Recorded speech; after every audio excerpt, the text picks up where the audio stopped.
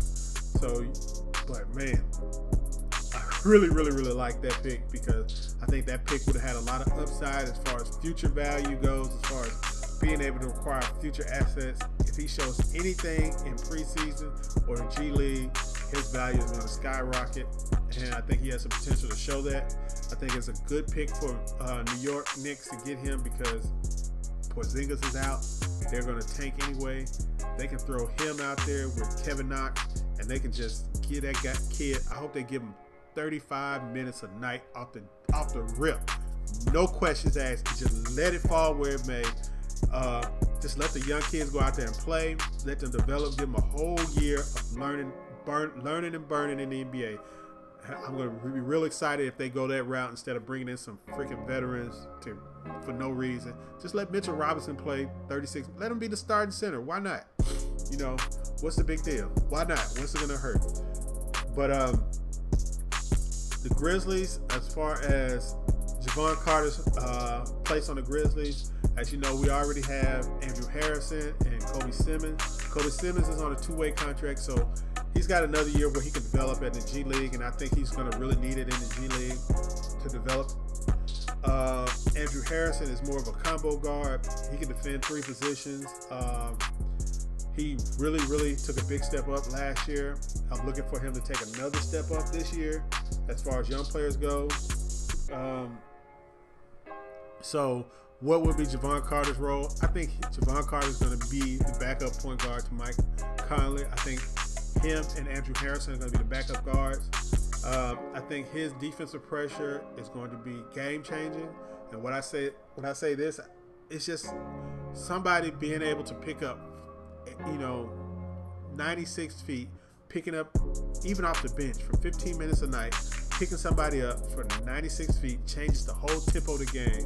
And it's going to allow Andrew Harrison to play more of a roaming position. And then you're going to have Marshawn Brooks, Chandler Parsons, and Jermichael Green off the bench. You got Marshawn Brooks and Chandler Parsons to provide offense off the bench. So,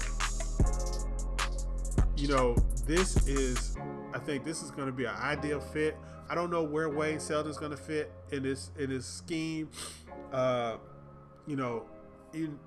going to JB Bickerstaff is going to have a lot of options. There might be some trades going on later on to clear up the rotation a little bit.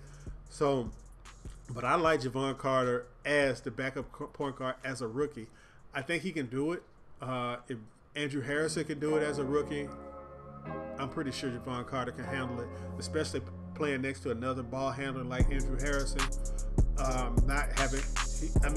got to think both Jevon Carter and Jaren Jackson Jr. shot 40% from three-point range last year, so they shouldn't have any problem spreading the floor. I'm really looking forward to Summer League in a week. It's going to be fun.